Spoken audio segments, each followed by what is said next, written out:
Good morning, Raptor freaks. Lexi Odds here, and I am out at the cottage. It is in Canada, and we are welcoming back Jama Mahalalea to Canada, coming back to coach underneath Darko Rajakovic on the coaching staff for the Toronto Raptors. We found out a couple days ago that Jama is returning to Toronto, a Canadian-born guy who's here and coming back to Canada, repatriated. So happy to have you back in the beautiful country of Canada, Jama. Coming back to join Darko on the assistant coaching as assistant coach for the Raptors.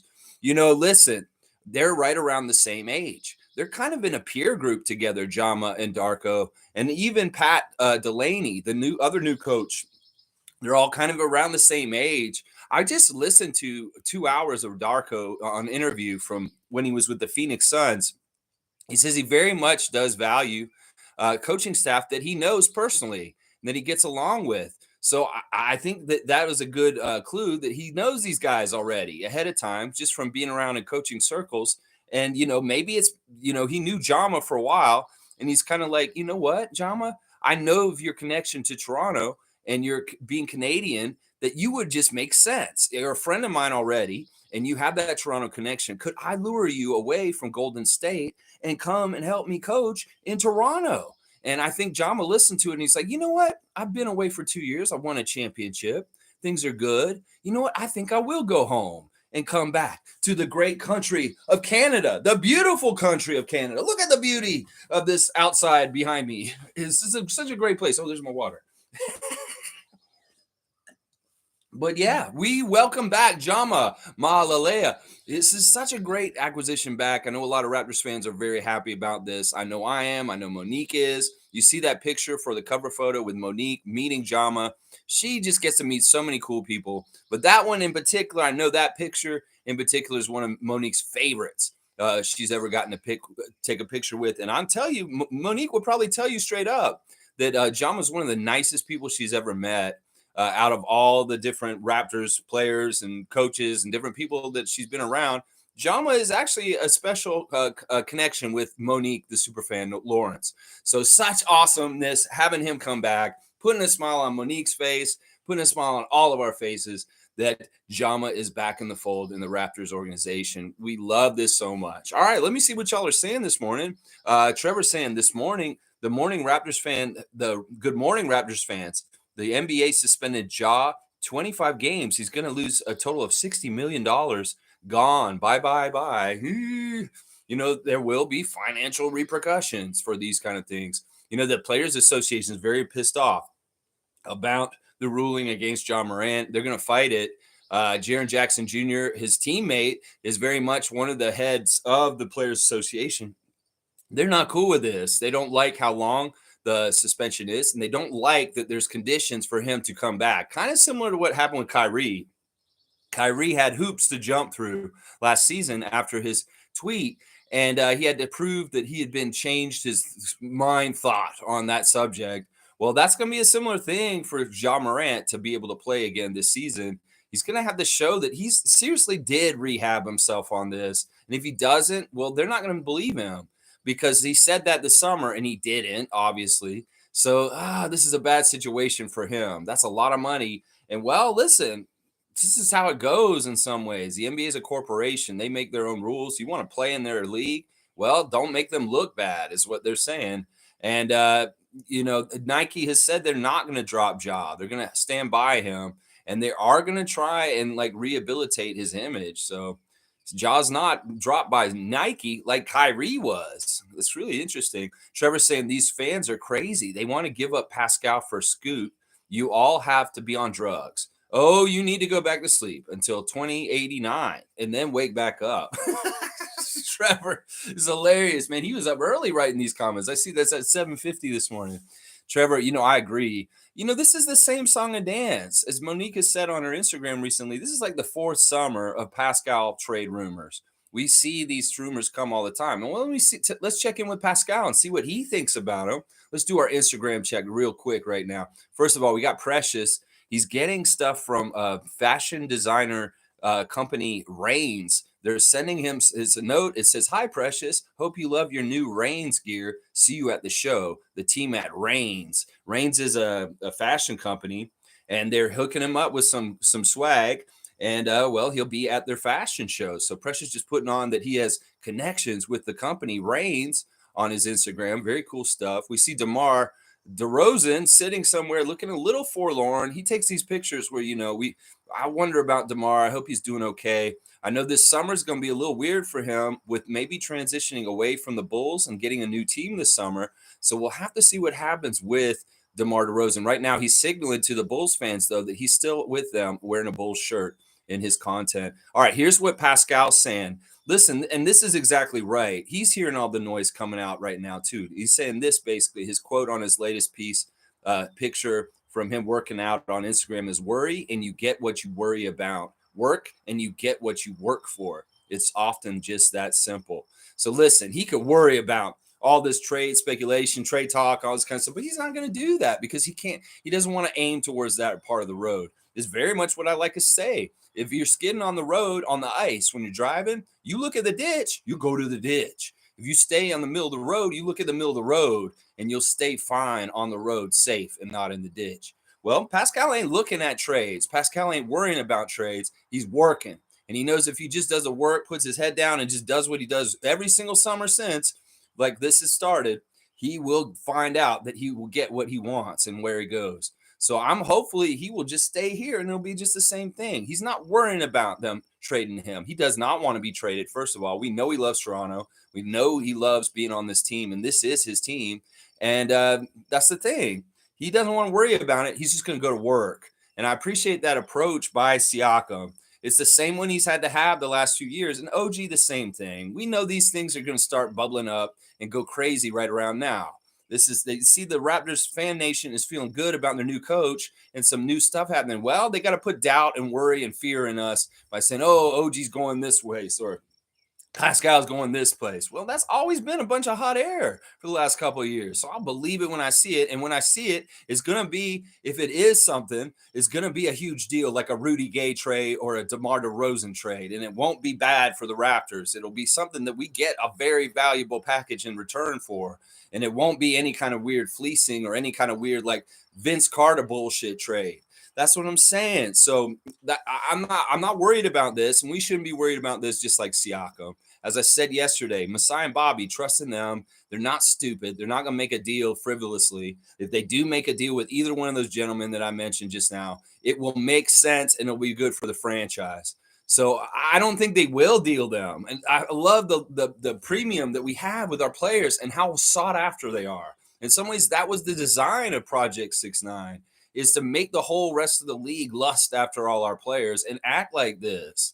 Because in some ways, we're a very powerful trade partner in this league. We can really demand what we want because we have a commodity that's in short supply that everybody wants in this league. Two-way player wings that are badasses. Well, we got them, and y'all want them, but we don't necessarily want to give them to y'all. And if you do get them from us, you're going to have to sell the farm to get one of our two-way special awesome players like Pascal Siakam or OG Anunoby. This is very, very strategically designed in some ways through Vision 6ix9ine, that they knew that people would value these kind of players. And they said, let's get a bunch of them and let's see what kind of offers roll our way.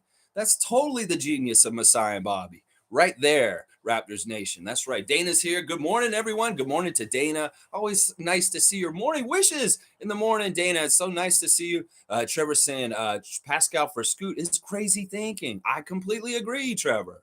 I'm not about Scoot Henderson at all. I don't want him in a Raptors jersey. Everybody wants Scoot and Scott. You want your alliterative little bullshit tag team name? It's dumb. Just because it sounds cool, just because they have a lot of the same letters in their names, doesn't mean it's the right pairing, y'all crazy, weird people. I like it because it's cute. Scoot and Scott. Ooh, it's so cool. Ooh, we don't make teams out of cute nicknames and stuff like that. So I don't care about Scoot and Scott. I care about Scott. I very much care about Scott, but I don't care about Scoot. How about that? Yeah. Evelyn's here. Good to see Granny Evelyn in the house on a beautiful morning in Canada, baby. In Canada. Yes. Let's see. Evelyn's saying, good morning, fam, especially to Trevor and Dana. Yes, Granny Evelyn giving a special wish to Dana and Trevor this morning. I love it. Good to see you, Granny Evelyn. Hope baby Candace is doing very well and everybody in your family. Tom Duke is saying, glad it's Saturday. Good morning, Raptor Freak family. Great photo. I am totally a super fan of the super fan Monique. Totally knows her stuff and has connections. Whoop, whoop. Welcome home, Jama Ma Leia. Yes. Yes, Tom Duke. Yes, welcome home, Jama. And yes, I am a super fan of the super fan Monique Lawrence. Also, Tom Duke, I share that with you. And yes, she's so gracious in allowing me to use her photo for the cover of my stream this morning. I appreciate you, Monique, and I always appreciate our friendship and our time that we spend on the stream and in person when we talk. It's just a great real one. Monique Lawrence and Tom Duke is one and the same also on the West Coast. Good to see y'all. All right, yeah, just as I said, I have to go to my grandmother's 101st birthday today at noon. So I'm going to try and wrap this stream up in an hour. So I'm going to say, if you guys could help me out, can we have a cutoff at 10:15 today instead of the normal 10:30 comment cutoff? Just because we got to get there to noon. So we got to leave here by 11. So I got to get done and we got to get on the road and get down there to see her for her birthday with the family. All right, let's see. Evelyn's also saying, wow, happy birthday to your amazing mom and grandma. Yes, Evelyn. This is like my mom and my grandma both had their birthdays this week. And along with my niece, my mother, her birthday was on Thursday or Thursday. No, yes, wait. Her birthday was yesterday. Technically her birthday was yesterday, my mother, and my grandmother's birthday was on Monday. So she turned 101 on Monday. We're just getting to the birthday party this weekend, though. So it's going to be a good time, Evelyn. It'll be really nice. My aunt and uncle and my cousins will be there along with me and my folks. And it's nice. We had a really nice 100th birthday last year. Well, we're doing 101 now. It's so cool.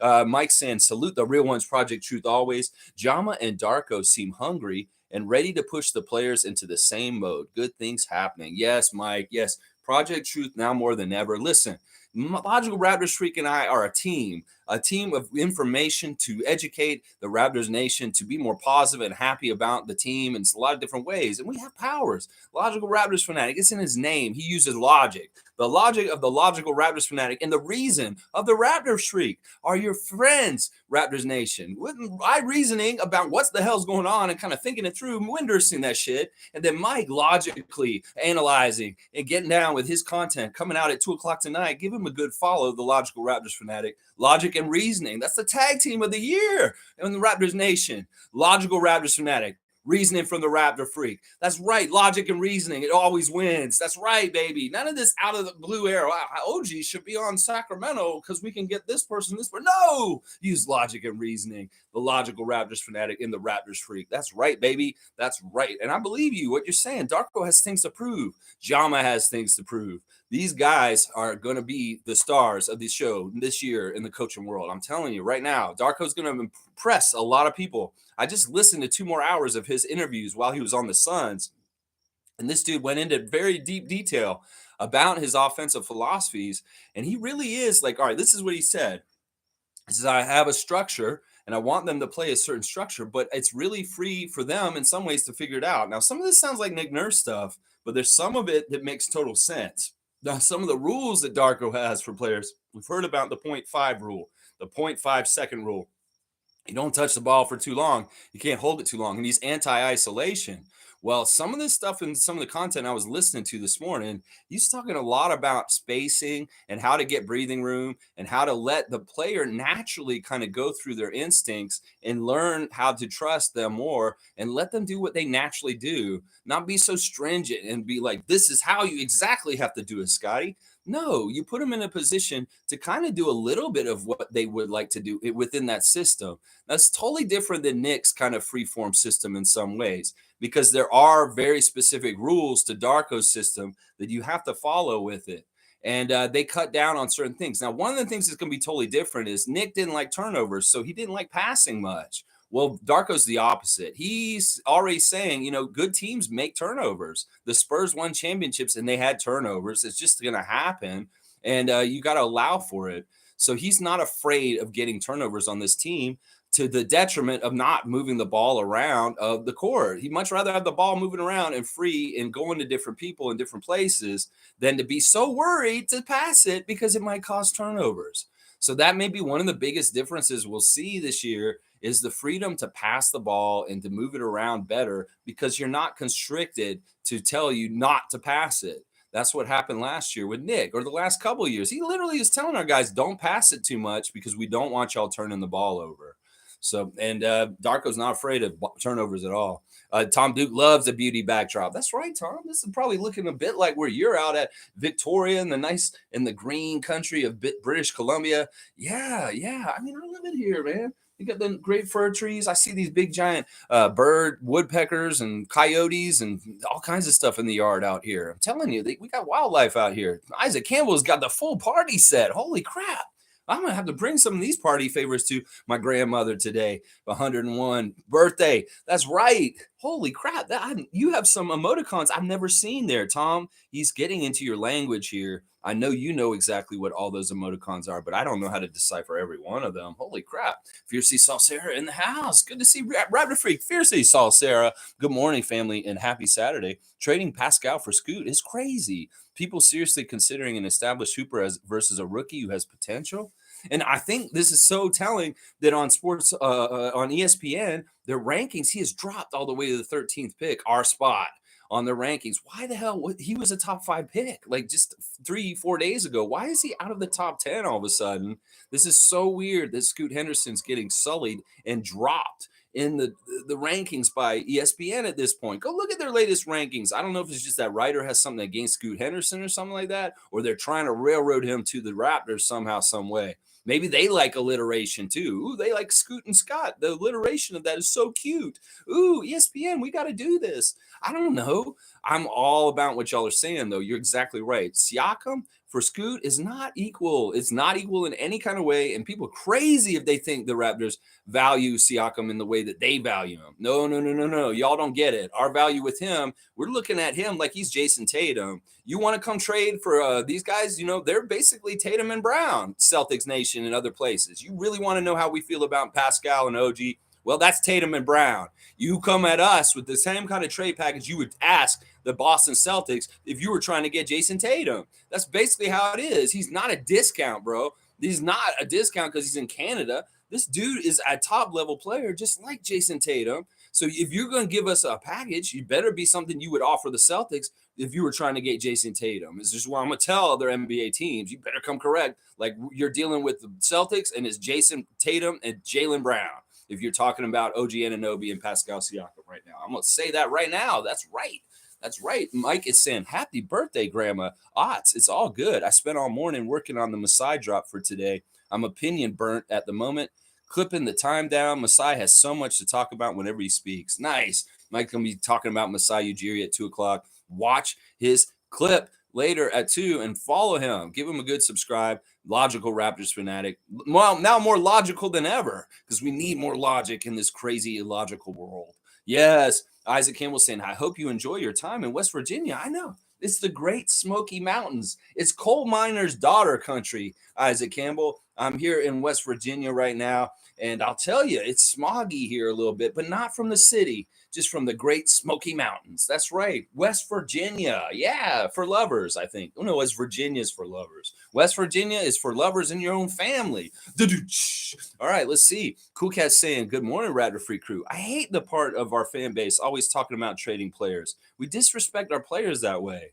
Yes, and yes. Cool Cat is exactly right. What a great Raptor Free Cool Cat is, and thank you for pointing this out. You're exactly right. You know, in some ways, those players are just like they really want those fans are really just want quick fixes. They're like, oh, we just get Siakam out of here and we get a couple good players. Well, we got to acclimate them. And then, you know what? By the time we acclimate them to the team, these same jabronis that want us to trade Siakam are be like, we need to trade so-and-so player we just got for Siakam and get somebody else. Y'all, players are not like your underwear. You don't need to be changing them every day. You need to let that underwear get crusty all around you and stuff like that. That's what we like with our players here. So it's like, y'all stop worrying about this. Seriously, it takes time to develop. You want guys around for a long time. Are these bad players? No, they're not. You idiots that think Pascal and Fred are bad players are idiots. Let's just put it that way.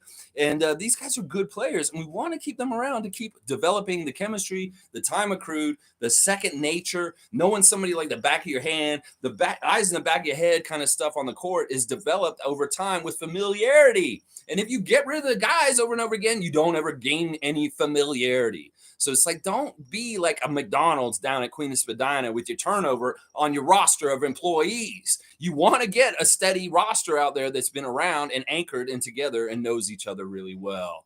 This isn't a McDonald's at Spadina and Queen where you're going to have to fire and quit people all the time. You got to get new people in all the time. Stop thinking people are so expendable. This is Tinder culture that makes people want to get rid of Siakam so quickly. You just because you can swipe right and left on people left and right and everybody's disposable in your dating life doesn't mean the Raptors roster has to be treated that way, y'all. Punk ass motherfuckers. This expendable world. You think everybody's just expendable? Nah. Siakam is important. He's vital and he's a good part of our franchise. And so is Fred. So that's what I will say to everybody who's churning the cauldron of trade talk right now. Ooh, OG to Sacramento. Ooh, for who? For who? Domantas Sabonis? You better be sending Sabonis if you're going to want to get OG on your team over there, Sacramento. That's what I'm going to say right now. The price is high. We make the prices up here. We're the ones with the good stuff. We tell you how much you pay. You don't tell us how much you want to pay. We tell you how much you pay if you want to get that item from us. That's what I'm going to say right now. That's it. That's it right there. Fiercey saying also, let's see, what's Fiercey saying? They talk trash about us, don't publicly value us, but yet are lusting for our assets from players to coaches to even Masai. Make it make sense. Nice pick of Monique and Jama.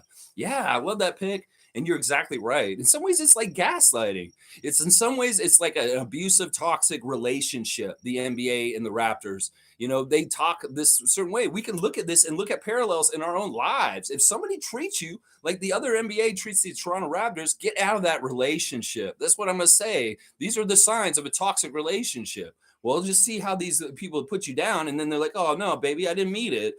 You're really awesome. I really want OG. Please, please. I didn't mean it. Oh, but you were just being so mean to me and abusive towards me, and now you want the good stuff from me? No, see, it's not like that. So there's lessons in life in the way relationships happen in the NBA also. So there's a good relationship of toxic that you can a bad example of a toxic relationship is what we're talking about right here with Fiercey. MSJ's here. Good to see MSJ. I hope you'll make it to the meet and greet next month. I've considered it all. Draft Nick Smith Jr., a known scorer who will top out at 15 points per game. Forget the idea of draft Jesus coming to save us. We just need to draft a scorer, not a project of any kind.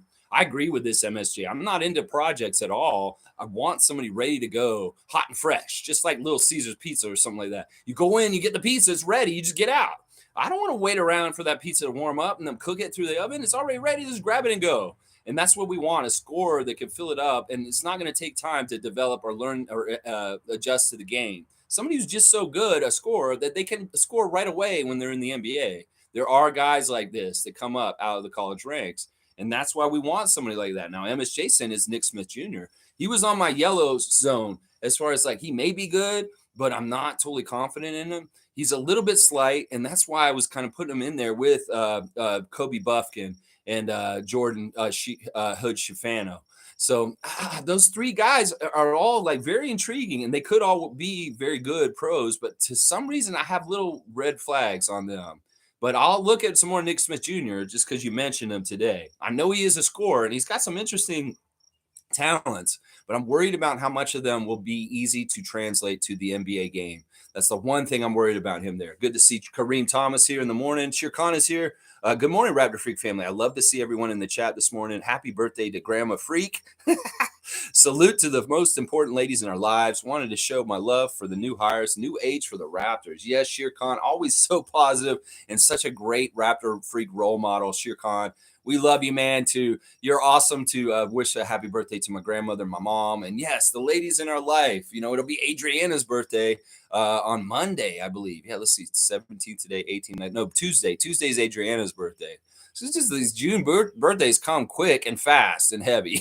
Monique's birthday was this month, and Cool Cats, everybody's birthday. in June. All these Gemini women in my life. I'm telling you, I love them all. Country Kong saying, "Good morning, Raptor Freaks. I'm so excited for the draft next week." Rafael Barlow said he heard Keontae George won't slip past the Raptors at 13. I hope he's right. I think Keontae's an elite scorer. Okay, Country Kong signing off on George, very much so. There's a post I found on Instagram, or no, on Twitter, of all the names that have worked out for us so far. There's a half of them are actual trade targets for a round where we're picking, and then half of them are like probably people we're thinking about getting non-drafted. So I'm looking at the list, and they've confirmed that officially Grady Dick has worked out for us, Cason Wallace, Jordan Hawkins, Leonard Miller, Jet Howard, Maxwell Lewis, Brandon Podziemski. Those are the guys who are all maybe right around like 13 that we may pick. And then these other guys are guys that are not on draft sheets or boards, and they're probably guys that they looked at just for like maybe undrafted after the draft. These guys will not be drafted. Charles Bediako, he's Canadian. Kamaka Hepa, Isaiah Miranda, Marquise Noel, Malachi Smith, and DeAndre Williams. Those are a bunch of names that the Raptors officially have worked out in draft training camp, draft invitee workouts pre-draft to get a good look at them. I like that a bunch of the names I really like are on that list. As far as I love Cason Wallace, Jordan Hawkins, and Maxwell Lewis is on there too. I think that's really telling that they went and looked at Maxwell Lewis, who is actually really my favorite. If they pick Maxwell Lewis at 13, I'm going to be like, these guys really do think like me, because that's who I might pick. Seriously, Bobby and Masai, those fakes aren't lies right there. There's no fake to that fake in Maxwell Lewis's game. I'm telling you, that man goes, and they jump over there, and then he shoots it in. The dude is such a good faker. Like, I don't see youngsters using fakes anymore. So when I see a youngster who's really good at fakes, I'm like, that's old school. That's the way you do it. And, I love it. I want to see this guy on our team with a 7-foot wingspan, Maxwell Lewis. Look out. Look out. He fits Vision 6'9", even though he's 6'6", and he's a scorer, and he can shoot threes, and he has a 7-foot wingspan for defense, and he can dunk like crazy too. So there's all kinds of stuff I like about Maxwell Lewis. He's like my dude. He's like my guy I'm like looking at, and I'm like, man, we get him. I'll be so ecstatic. So Bobby and Masai get Maxwell Lewis, and everybody's like, Maxwell Lewis, who is that? I'll be like, yeah, the Raptor Freaks know, and I'm so ecstatic. They may be like, that's kind of high for Lewis. Maybe they know something we don't know. I'm telling you, Maxwell Lewis is somebody to think about, y'all. Trevor's saying it's a setup. Don't fall for it. It's a Raptors fan. It will be a mistake. Okay, I don't know what you're talking about, Trevor J, but he's warning us about something. I'm not sure what it is.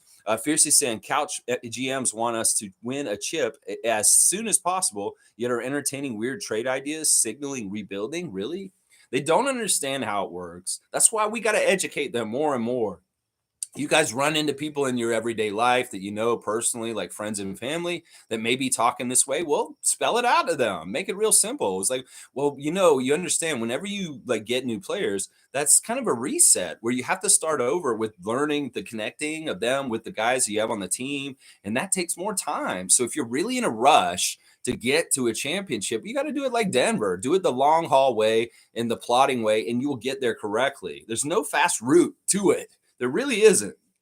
2019 was not a fast route. It was built up from like 2013 to get to 2019 for us to win that championship. Most of it done by Coach Casey and the group before, and Nick just came in and got the last little bit. That's why everybody thinks it happens so quickly. It's because a rookie head coach, Nick Nurse, won a championship his first year as an NBA head coach. And they think, oh, you can do it so quickly. No, he came in and finished the project that Dwayne Casey did the majority of it.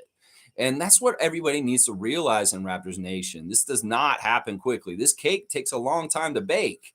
And every time you change the ingredients or the decorations on top, you're pulling it out of the oven for a little bit. It's cooling off, and you have to go back in and reheat it the rest of the way it cooled off while you took it out of the oven to change it. That's a pretty good analogy right there, I'm telling you.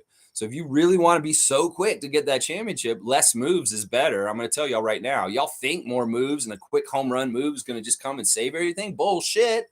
Unless you're like some really crazy player like Victor Wembanyama or Tim Duncan, then you will have a huge effect like that. But otherwise, if we got Scoot Henderson, how much do you think he'll add to our wins for next season? Honestly, on top of what we did last year as an individual, it won't be that much. We gained wins to our season total by making the guys we existing improve and get better, specifically Scotty Wayne Barnes, Precious Achua, Christian Coloco. These kind of guys make leaps, and then all of a sudden we make leaps in the win column. That, Darko said this himself in this interview I listened to this morning. He said, you got to make the players better. That's the best way to get better. It's not to go get new players and just instantly get better. Sure, that works to a degree, but also the best way is to do it from within. You get your players to develop and get better. Well, the results on the court get better also. And that's just how it is. So there's no quick way there. There's no quick way there. Trevor Jason, you want to trade all-star A championship players who have a ring and the player on the best player on the Raptors team for a draft pick. That's so upsetting. I just think that it's casuals. I just think that it's people that just have so much faith in a young player that comes from a college. Not even Scoot was on G League Ignite. That they don't understand. This is a different era of time with college players. They don't come prepackaged like with a Dean Smith 4-year education on fundamentals of basketball, like Michael Jordan, guys like played for the Tar Heels before. They played for at least 2 years, but they got really, really good fundamentals installed in them already from college. Well, in some ways, when you come to the NBA with a first-year player, you got to wait like they're in college for a couple of years in development while they're on the NBA team. So it's like these guys aren't ready when they come in. Basically, they have to learn a little bit further as far as to be okay in the NBA, fundamentals and certain things you just can't do at this level. And that's part of the problem is they don't come ready. And that's why I have no faith in getting saved by draft prospects. It really is your guys that are established and already kind of building up. You want those young guys to come in and join them, but they have a learning curve that's harder than ever in the NBA in some ways because they're just not getting prepared correctly before the NBA. So it's a really, really crazy situation. I agree with you, Trevor. They're crazy to want to trade our best player, franchise scorer, Pascal Siakam for a draft prospect. Nah, we're not about that. And Darko's here with us again this morning, guys. Welcome to Coach Rajakovic. So happy and honored that you choose to spend some time with us in the morning in our chat here on the Raptors Freak channel. Good morning, Freak Nation. Hopefully you all are delighted with my little surprise. Stay tuned because there's so much more to come. We the North. Oh my gosh, Darko, you were really charming yourself to the Raptors fan nation. I'm going to tell you right now, we have fallen in love with you already. Listen, for it maybe a week ago around this time when your name was announced, a lot of people were like, who is this man? I do not know who this guy is. What are the Raptors doing? They're going from Nick Nurse to this man. We don't know who he is. Well, they're starting to know who you are, and they're really feeling much, much better about Masai and Bobby's choice. And knowing this guy is a superstar. This guy is up and coming coach that's going to show the NBA some new stuff, and we're very excited about it. Let the Raptors be Darko's guinea pig. We're all about it. We want to see what you're going to do with your offenses with this crew that we have here in Toronto. There's a very, very interesting roster here of length and versatility and talent. And I know that in some ways you are very anxious to get out there and show what you can do with it because there's a lot of fun players to mold and utilize in schemes in different ways. Darko, oh my gosh, this is a match made in heaven. We're so happy to have you here in Toronto, in Canada, on the Raptor Freak stream. Yes. I can't wait to know what his surprise is too. I'm sure it's going to be really good. It's going to probably be a coach or something. And maybe it's a trade coming up he knows about. Who knows? Maybe he knows who we're drafting. Who knows? Maybe. G saying, happy birthday, Grammy. My wish echoes many in the chat. No shooting projects, please. Yeah, we don't want anybody we love Scott. We love OG. We love these guys. But in some ways, they were shooting projects when they were drafted. They weren't known, quantifiable, good shooters right away. Scotty's a very good shooter. He's going to get better and better. But that was not his strength coming in. That was the one knock. Everybody said, he can't shoot, though. Well, he can, and he's getting better and better. But we have to wait for it to accumulate. If you draft Jordan Hawkins out of UConn right now, he's going to be able to shoot in the NBA right away. That's what we're talking about right here. And she's exactly right. And thank you for the birthday wishes to my grandmother. Mike saying 13th pick is a great place to get a great shooting prospect. A lot of great shooters come from that range, and the price tag wasn't team killing to get, which is the issue with getting great shooters. Yeah. I think that we are in a really sweet spot to pick because this draft is so weird with the talent. Obviously, Victor is on a level above himself, everybody else. But really, you got like the next 4 or 5 guys, and kind of okay, another tier. But after that, you really get from 7 to like all the way down to 25. The talent difference is negligible. There's a lot of players that are kind of like right around the same place, so you could really logically make the argument any of them could be picked at the 13th from 7 through 25. So when you look at that kind of scenario, you think, all right, well, what is Bobby and Masai thinking? They're going to think about what we need specifically. They're going to be like have their eyes open for their talent eye and saying like, well, we're seeing something in this guy, like we saw something in Siakam, or we saw something in Anunoby when we drafted these guys where we pick them. So I seriously, if they have the same eye as I do, they're gonna maybe pick Maxwell Lewis at the 13th pick. Because he makes total sense for all the different things we want to do right now. He has the vision, 6'9", 7-foot wingspan. He has the shooting and the scoring and the 3-point shooting that we value so badly right now, currently. So he kind of checks off middle boxes. He's between the little guys like Case and Wallace and the big guys like Bilal and Leonard Miller, but he's in the between. So we can get a little bit of both from both sides. You can get that Jordan Hawkins shooting and scoring kind of stuff. And then you could get that length and kind of like size with his arms and 6'6", kind of going towards Bilal Coulibaly and those guys. So I really like Maxwell Lewis and Darko. Seriously, if you have any pull in talking to Bobby Masai on this, make sure you mention the Raptors Freak loves Maxwell Lewis. And that is who I want to. In some ways, I want to see him on the Raptors. Seriously, yeah.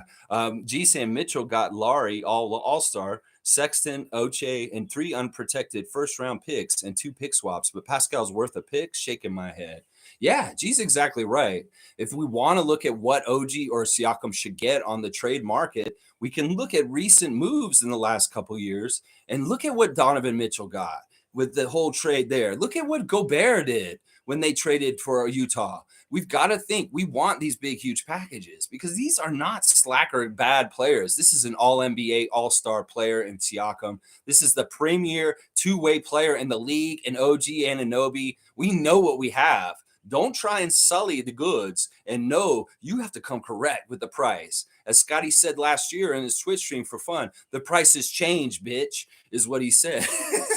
He did say that at one point. Scotty was so funny. He was like, he loved that old comment about the price has changed now. You know, I love that. Oh, Geo7 Matt is here. Hi, Geo7 Matt. Always here at 9:30 in the morning every single day, talking daily Raptors news and just commentary, just reacting to good things. I love hearing y'all's comments. If you ever have anything you want to say about Raptors related stuff or NBA stuff, this is the channel for it. You will be heard and read, and we will talk about it. So this isn't a one-way street where I'm just talking to you. You're talking to me too. So good to see you, Geo. Welcome to you. Kareem Thomas is saying, I'm super vulnerable right now. Uh-oh. All right, guys, let's create a safe space for Kareem Thomas, one of our funniest Raptor freaks. Everything Raptor related on all these media outlets drive me crazy. Some stupendous hypothetical trades are happening within our Raptor Nation is so depressing. Retool. Well, listen, I already kind of cut out the toxic fans from places like the Laker Nation, the Heat Nation, the Celtics and Sixers Nation online. I'm very much taking that Fred VanVleet, Chris Boucher kind of attitude of let's just cut it out. It's not worth our time. Let's not even look at it. It's there. It'll always be there. But the less we give it our attention, the less power it has. So, Kareem, I'm just going to say, listen, if you're in some places where you're seeing that too much, well, maybe you got to do some unfollows. Maybe you've got to do some kind of like, all right, I'm not going to look at Twitter in these kind of areas exactly. Like my Twitter at this point is not fan based at all. I am not following. In fact, I'm blocking Raptors fans left and right on there because I just don't want to see them. In fact, I shouldn't call them fans. They're just Raptors Nation. But I am following people like Woj, Josh Lewenberg, Samson Folk, Oren Weisfeld. You know, you follow only the people that you want to follow and cut out all the crap. Seriously, cut it out because it is annoying. It is annoying. Like when I see, this is how I'm dealing with it. I see anything Pascal Siakam or OG Anunoby related for the next couple months, I'll be like, yeah, I'll believe it when I see it. And also I'll say second to myself, I trust in Masai that he's not going to do something stupid like a Vince Carter for Alonzo Mourning trade. He's going to make this trade valuable and good for the Raptors if it does happen. So it's not that I hope the trades don't happen for sure. But if they do happen, I'm not afraid of them also because I trust and rely on Masai. So it's a weird situation. You just got to get your head trained to look at it in a certain way and say, well, if he does trade OG, we know we're going to be getting something good for him. So yeah, there's a lot of dumb stuff out there. We can't control these idiots from putting out just any kind of bullshit. So just let them be idiots, and you can choose to ignore them. Is how I deal with it. Raptor Freak Diane Hart is here. Always good to see Diane. Happy Saturday. Let's see, Alexi and friends. I'm so happy with the moves the Raptors did this week. I'm looking forward to next year. Have a great day celebrating your grandmother too. Thank you, Diane. Such nice wishes. I appreciate you. I'm very happy about the coach's moves, the stuff that's on coming down with our great coach, Coach Roy Yakovich, who is here with us this morning in the chat. We are so blessed that Darko has found our channel and he's decided to be here. Listen, I am not totally sure if it's the real Darko, but he could be, seriously, because I've seen him interact with other fan nations like this before, like with Phoenix. And Memphis, he's involved with the people. He very much is a person of the people. So it could very well be he decides to take 15 minutes in the morning to check in with the fans like us in the morning. And if he knows this is the right spot for the good fans, the fans that are positive and really do want him to be as successful as possible and the Raptors to win many Larry O'Brien championships, well, the Raptor Freak channel is the right place to be. So thank you, Diane. And thank you for the celebrating, the wishes to my grandmother also. Oh, I'm going to tell her that everybody on my stream this morning was so wishing her a happy 101 birthday. Yes. Mike is saying development through winning is the best chance at a real championship. The Nuggets reproved the 2019 theory. You know, I talked about this a little bit yesterday. The league of parity is here. This is not the same league it was when Golden State was stacking championships. This is not anywhere near the same league as allowed the Heat Big Three with Bosh and Wade and LeBron James. They changed the rules, and this stuff is not going to be possible anymore. So it's going to be much more even playing field across the thing. I think in some ways Adam Silver wants to get back to David Stern's vision of every single team having a franchise player that is a superstar and that they can market, and that the teams all kind of have a hope and something like that. Maybe he saw that there's too much haves and have-nots in the years of the 2010s in the NBA, and he wanted to fix that. He wanted everybody in every market to have a good reason to buy tickets and support their team. Well, if it's just kind of like a juggernaut, just wins over and over again. It's like the Lakers win this year, Celtics win this year, Lakers win this year. It's like, who the hell is going to care in all the other teams? So this is really good for the health of the NBA, the parity that's coming. And the new rules for the CBA will not allow for super team building anymore. So I'm really excited. And because of all this, it means it's wide open. It's wide open. Anybody can win a championship every year. And we've seen that the last couple of years. There's been a different champion, like ever since Golden State, we stopped their dynasty. So it's like, all right, us, Lakers, Milwaukee, Golden State, Denver, that this trend keeps going. Different teams will win the championship every single year. And there may be no repeats anymore, hardly ever. So I'm really excited about the way the NBA is, because in some ways I see it more wide open to be able to win the ultimate prize than ever. There really was a stranglehold of haves and have-nots in this league. Well, it's not the case anymore. It's a little bit more fair, and there will not more equal standing for different teams to try and rise up like the Nuggets did this week and get their championship. So I'm all about it, Mike. I really am. And our development of our core and keeping it together will get us there faster than blowing it up and trying to start all over again. Just trust me, Raptors fans. Seriously. Amit the GOAT is here. Yo, I met Jama a couple of years ago when he was the coach of the 905. I had a camp with my old basketball team, and the 905 came to meet us. I'm pretty sure I have a picture with him somewhere. Awesome, Amit. Amit in Israel watching us right now. Listen, that's awesome. Was he a nice guy? I'll bet he was a fantastic guy. He just seems like he's got such a great personality. Very, very positive person and encouraging person. Some Warriors fans, I saw something, they're talking about his departure from the Warriors, and some of them are saying, good riddance. He couldn't get anything out of Wiseman and Kuminga. They're blaming the failures of Kuminga and Wiseman on Jama not developing them. They're like, oh, we saw what he did with Toronto. We developed all these different guys. Well, why didn't he develop our guys here? So in some ways, that's their narrative of him leaving. They're like, oh, we don't care if he's leaving. He couldn't get anything out of Wiseman and Kuminga. Well, maybe in some ways the problem wasn't with Jama. It might be with those other guys, the actual players in some ways. But I'll bet you had a great time at that camp, and that's fantastic that you met him before. Kareem saying, if we draft Case and Wallace, does that mean the writing is on the wall for Fred? Not necessarily. I'd like Fred to get an actual understudy that's ready to jump into his shoes. And Malachi's just not making that progress in the way that he can be the point guard of the future for us. He really is a shooting guard and a point guard sized body.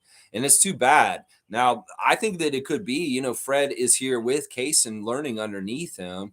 And then there's also other kind of things that can happen with them together in the lineup. Even though there's two small guards, it's a little scary. But we know what we used to do with Lowry and Fred VanVleet that was very effective. Now, Case and Wallace may actually have the chops and the skills to do a small backcourt with Fred that could be very effective. The thing is, they're both combo guards. So it really is as interchangeable as Lowry and VanVleet was a couple years ago.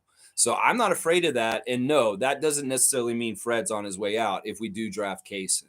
Does that make sense? He could be his understudy. He could very much be Fred's guy that he's training up like he's been doing with Malachi. But this guy may actually step up and actually be our combo point guard of the future. Something like that. So I wouldn't say it's for sure. G saying, oh, I need to see this pump fake Maxwell prospect now. Dude, he's so hilarious. I'm serious. He's fun to watch because he will pull, like, he'll do like 4 or 5 fakes on a play and really shake them off. Like, you can't beat that. And that translates to the NBA so good. Like, seriously, that's the thing. That's a skill. That's a fundamental that's kind of lost in today's NBA. Nobody does the pump fake anymore. And it was such an overpowering weapon by guys like Kevin McHale and Olajuwon back in the day. It's idiocy that young players don't try and learn the pump fake and utilize it more often. Maxwell Wright is amazing at it. He's just like, or Lewis, Maxwell Lewis. He's just like, he will shake them all over the place. You see guys acting all crazy, jumping the wrong way, and him just putting it up over them. So yeah, watch some Maxwell Lewis. Gee, it's really, really good. Jimmy Pope's here. Good to see the Pope of positivity. Great to see him back. Yeah, we're loving that Jama's back. We have so much love for you, Canadian Jama Malalea. We are so happy you've come home to the Great White North and you have joined Coach Darko's staff. I'm so excited about this. In fact, this is so enthusiastically such a great hire.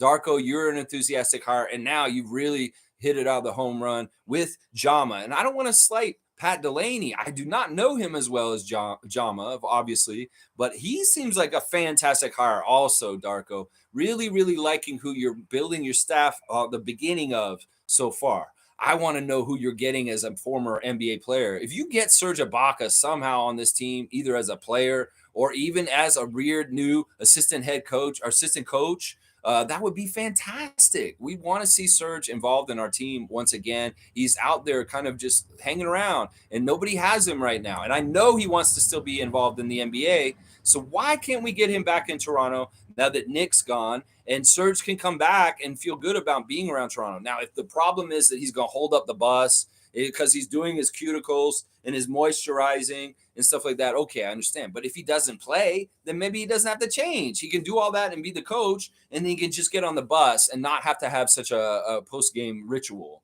because he doesn't have to shower. He doesn't have to all do this. He can just go in, say, all right, yeah, I'm getting on the bus. It could work. That may be the difference between him playing and not, is like waiting for the bus. I don't know. I'm just trying to see. MSJ saying, Kareem Thomas, I really think Fred VanVleet is gone regardless, but my hope is that we draft a guard, not another forward. Yeah, I think a guard forward is fine too. Anybody who's around, like, I would say, like, it's not even about the height. Like, we want either a point guard, a combo guard, a shooting guard, a small forward shooting guard, a swing, maybe a big wing. But that's right around what we're looking. I didn't even look at the center prospects. I don't care about them. We've got good centers. We got Jakob and Koloko. We could get another third center somehow, some way, but I don't necessarily want another center. And if we draft Leonard Miller, that's basically like drafting our third center, basically. So, yeah, I'm with you too. I don't know if Fred's gone regardless, MSJ. It's so tough to figure out right now. Seriously. Man, I really, really want to see what happens with Fred. We have to wait still. And just hopefully, the really weird thing is Gary's still not opt out. It's like 2-3 days till he has his deadline. If we don't hear Gary opt out on his contract, well, he's on the Raptors next year. That's just how it is. So it's almost like in the next 3 days, we may not hear anything from Gary. Hopefully he doesn't. and he's just on our team and he's under contract next year because he has not officially opted out. Now I'll say this, and then like in the next 5 minutes, somebody will break it to me on the stream. Oh, Gary just opted out. Ah, damn it. Well, he hasn't opted out yet, y'all. He didn't do what Fred did, just so y'all know. All right, let's see. Tom Duke saying, I wouldn't bet that Masai has made his mind up yet, but has things cooking in all directions. Yeah. Well, he's gonna take advantage of opportunity, and opportunity happens in the moment. And the draft night is very much like a quick change kind of thing. Who kicks taken off the board? Who's available? Who's going to still be there around 13 when that time comes? It could be somebody who falls and everybody's like, holy crap, that guy got all the way to 13 and the Raptors snatched him up right at 13. I felt like that's how it felt with Koloko last year. I really feel like Christian Koloko should have been a first round pick last year. And the fact that we got him in the second round is going to be a huge steal in the future. People will be saying that. They're like, how the hell did the Raptors get Koloko in the second round? They're going to be saying that shit in like 2 or 3 years. Watch, especially if Darko unlocks this guy even further. He says he wants to protect the paint. Well, he's got Christian Koloko from Cameroon. That man can protect the paint. That's for sure. Oh my gosh. Yeah, we know Masai's quick on his feet, and him and Bobby will be reacting in the moment to whatever the parameters and things that are going on to make the best for the Toronto Raptors organization. I know they will. Trust in Masai. Shir Khan saying, we have to give Darko at least 1 year to get the most out of this roster that took so long to gather and develop. I'm looking at Masai more likely trading future second rounders to get another pick in 2023. I think this is great what you're saying, and I think you're exactly right. It's going to take some time for them to get used to each other, the coach and the players, but hopefully it'll be really easy and like come very quickly. But we don't know how long that'll take still. So we do need to have patience. And the Raptors fans don't necessarily have the best patience in some ways, but we can give him, you got to give him a chance. This is his first year, and it could have trial and error. And it may take a little bit to get the system figured out with the players completely. So it's going to be this kind of thing. I know Darko will figure a lot of it out this offseason in training camp, summer league, workouts all during the summer, different times, getting to know the players. He's formulating his brain, and he'll figure out what he wants to do with each guy specifically. But there will be a learning curve, and there will be some time where it may be a little rough to implement everything to get it to work smooth and work the right way. So we have to allow for patience. We really, really do, Raptors Nation. And some of y'all, that's not your strong suit. I know that. Give the man some time. And listen, this isn't a thing where he has to be instantly successful. If he has some trouble, some bumps in the road in the beginning, we'll let him work through them. He has a very sound philosophy for how he deals with problems and problem solving. So let Darko do what he does, and he will figure out the success. Trust me, because he has a very, very logical, reasoned way to do this. And he's brilliant, honestly. More and more I learn about you, Darko, the more I'm impressed. I listened to 2-hour-long interviews you did with people in Phoenix when you were in Phoenix about your offensive philosophies. You probably know about the 2 YouTube clips that I'm talking about. But yeah, I just did like Darko school this morning. 2 hours of him in interviews talking about offense and philosophy and schemes. And man, everything I'm hearing from him is such a nice contrast from Nick Nurse stuff that I know we're going to see differences with this Raptors team next season for sure, because there's some very fundamental differences in the philosophies of Nick Nurse and Darko Rajakovic. So I'm very excited about that. Yes, yes, yes, and yes. Kareem is saying, great day to celebrate your grandmother's 101st birthday. You should get her a Dalmatian. God bless her. Good day, Lex. Thank you, Kareem Thomas. One of my favorite, the most funny Raptor freaks, always telling good jokes, but he's not joking here. That'd be funny if I showed up with a Dalmatian at her long-term care home with the nurses and everybody. It's like, this is my grandmother's dog now. Where are we going to keep it? And that's a pretty creative gift, too, for 101. I love it. That's very, very, very, very smart idea. But I don't know if they'll allow it. They don't allow a lot in that place as far as like that kind of stuff. Amit's saying, well, you can, as long as superstars sign minimum contracts, they won't, though. Maybe LeBron would, wherever Bronny gets drafted. Now, this is a situation that's actually happening right now with the Clippers. They want to sign Russell Westbrook next year for 3.8 million to be paid next season. And you're exactly right, Ahmed. Now, this will be the kind of thing where, all right, there's going to be guys that are going to want the big paydays at a certain point in their career. It's kind of like where Fred is right now. And then, like, afterward, they've got a big nest egg of generational wealth for their family. They can kind of like they're near the end of their career and they want to be more flexible and free to chase a championship or ring. Then they'll take discounts just to go and try and win somewhere.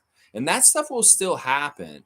But in some ways, the way they do this with the second umbrella of the salary cap and stuff, it won't allow for stacking like three really premium in their prime franchise players that would be franchise players on other teams, putting three of them together. It just won't happen because the money can't be that way. But you're right. These superstars can sign a minimum, but that's usually near the end of their career where they're like, I don't need to, we're getting money. I just want to win at this point. And that's their mindset. So we'll see. LeBron is going to maybe do that. You're right. Like when Bronny comes in, well, are they going to, is the team that Bronny's on going to have any flexibility to sign a regular LeBron contract? No. So he's definitely going to have to go take a discount if he wants to play father and son basketball. For sure. For sure. Trevor's saying, ask what Messi says. No one is coming next year's draft. That's right.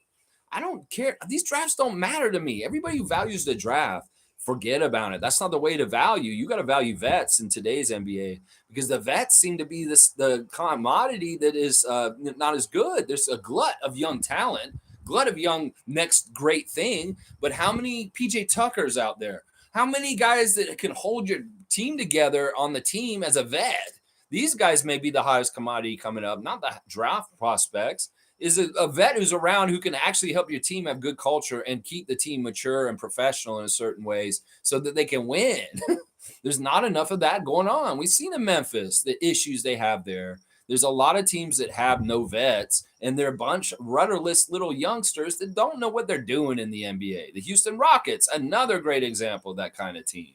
So in some ways, it's shifting where veterans may be more important than ever in the next near future for the team. So Darko saying, I appreciate all NBA fans and I learned from everybody, but there is one YouTube channel in particular that I will not visit. Can I get a dunk?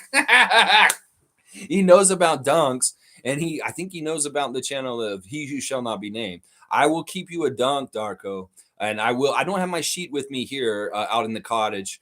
I will have it at my house. So when I get back downtown, I will definitely mark Darko on the dunk sheet. So yes, Darko, you request a dunk. Coach, whatever you want. You want a dunk? I'll give you a dunk. Oh, very much so, especially for inferring that you will not watch that particular channel. So awesome. So awesome. Tom Duke saying, haha, Darko, 10:15 early cutoff today in honor of Grandma's 101st birthday. Thank you, Tom Duke. And thank you, Coach Darko. Yeah, you will get your dunk for sure. For sure. I see that Tom's got the happy birthday music going. Happy birthday to you. Yeah, we're going to sing it. I better get warmed up. Happy birthday to you. Happy birthday to you. Happy birthday, dear Von Ima. Happy birthday to you. See, Darko, I have Eastern European roots myself. My name, Alexiats, is Estonian, and my grandmother escaped Estonia after the World War II to escape communism, and that's how my family came to Canada from Estonia, getting away from USSR. So yeah, we're all kind of from the same part of the world and Eastern Europe there. So all right, let's keep going. Shir Khan saying, I also think the asking price for Pascal and OG is going to be huge in order to pry them away from us. None of these one pick crap that's going on in these trade rumors. Yeah, they're ridiculous. Some of it is just fans trying to change the perception of what our guys are valued. It is an information war. It's a perception war. Well, we know what we got. And as long as Messiah and Bobby know what they got, they're not going to get fooled. They're not going to get duped. There's always the opportunity to say no and no and no. And they do that all the time, I'm sure. Somebody calls them from Charlotte and saying, yeah, we'll send you LaMelo and the pick for Pascal and OG. How about that, Masai? What do you think? Bobby, come in here. Bobby, can you talk to this guy from Charlotte real quick? Yeah, Masai, what do you want? Oh, give him the regular answer. Okay, no. It's just like that. Give him the regular answer. It could be like that. Seriously. Logical saying cutoff. Thank you guys. I appreciate it in consideration of my grandmother's birthday. I really appreciate it. Tom saying, touch grass. Have a nice day, Raptor Freak family. Yes, the words of Scotty Barnes. Have a great day, y'all, and touch grass. Ahmed saying, I'm kind of pissed because Kentucky is representing USA at Global Jam, and one of the top players fractured his leg, so we won't be playing.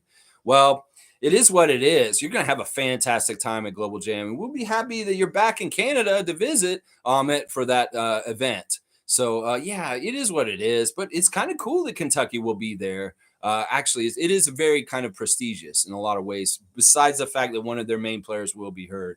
Mike's saying the NBA Players Association gets approval on contracts too, so there's issues with devaluing proved players and long-term effective salary numbers in comparison to talent. Yeah. All right. I like that. And Amit saying, wouldn't be very surprised if there's a bidding war next year from top teams who want LeBron from Bronny because they know he'll sign for even a minimum. Yeah. Well, Bronny's going to be a hot commodity. In some ways, LeBron is really trying to up his value, just like Victor was for Bilal. And it's very effective. I mean, the fact that if you draft Bronny, you may get LeBron as a side pot. That's very attractive. That may mean Bronny is the first pick next year. So we'll have to see. The professional is here. Let's see what the professional is saying real quick from Sixers Nation. Do you always have a bear just randomly walking behind you? Whoa! That's awesome. Professional, you're hilarious, man. All right, just real quick, let me run over things. One more time. Thank you, Jama, for coming back and joining Coach Darko here in Canada, coming home. So happy to see such a great coach from our past returning back to the Raptors with the knowledge of coaching under Steve Kerr for 2 years and such a great organization of the Warriors. This is our game. And Darko, you hit it out of the home run getting Jama to come back. This is such a signal to the real ones in the Raptors Nation that know about Jama. We know you are for real if you're bringing back a class act like Jama to our team. So sharing the love for Coach Jama, Coach Darko, and all the new coaches coming to Toronto to coach with Coach Rajakovic. So I'm so happy about that. Let me just look at some more of the stories. We got Pascal. He's always posting stuff about his workout. He's got his foundation, the PS43 Foundation, empower and inspire with every donation. You keep going, Pascal, with your great philanthropy and your community service is so awesome. We got Scotty. He's at home. He's at home with the dog. He's got hearts and he's just chilling. And Scotty is just, I can tell Scotty's just anxious to get back out there. In some ways, he does maybe need Twitch because he's bored. And maybe he needs to get back on there and just revisit his family and know that we all love him. And we'll just say hi to him for a sec. Fiercey, Isaac, Tom, Cool Cat. All of us want to see you back on there, Scotty. So maybe you were bored. Maybe you do need to just go on Twitch for just one time or something like that. Not for all the time, but just maybe come back and just say hi for a sec, Scott. But Scott Cardi looks like he's smiling. She's smiling at us. It's funny. Cardi's so cute. Cardi is so cute. All right, that's basically it on there. And yeah, if you guys have any questions, comments, fill out your WNBA fantasy league teams and all that kind of jazz and stuff like that. Okay, let's see what else you guys are saying real quick. Shirkan saying dunk for Lex, W stream, lovely day, big ups for Grandma Freak, live long and prosper, smash the like button on your way out, freaks. Thank you, Shirkan, rookie of the year. Raptors Freak, rookie of the year, Shirkan. And Mike saying my comment was the issue in Braun and Westbrook signing men's. The NBA union won't approve the contracts, know the long-term effects. Oh, I see what Mike's saying. He elaborated. So in some ways, even if these guys try and do these little contracts, the players union may not allow it because they're like, oh, this doesn't set the right kind of like setting for what could happen in the future. It could be really bad for paying guys. So I get it. That, you know what? That's a good safeguard, the players union on that. And I'm saying 12 more days won't be able to bring in stream because I can't bring my PC and I don't have a laptop. My phone's in YouTube is broken. Well, I guess you won't be seeing me while you're here. But have a great time while you're here. And that's so awesome that you're going to get to come for Global Jam. Amit the GOAT. And just safe travels. And I know you'll be on the stream a couple times before you actually leave.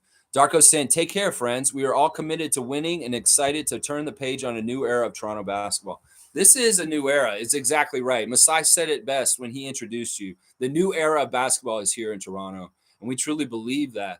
We are so excited to see how you are going to shape and mold the young men on our team, Darko. We have such a great collection of young athletes that are very talented, positive, great young men. on this team. And I know you're going to enjoy working with them so much.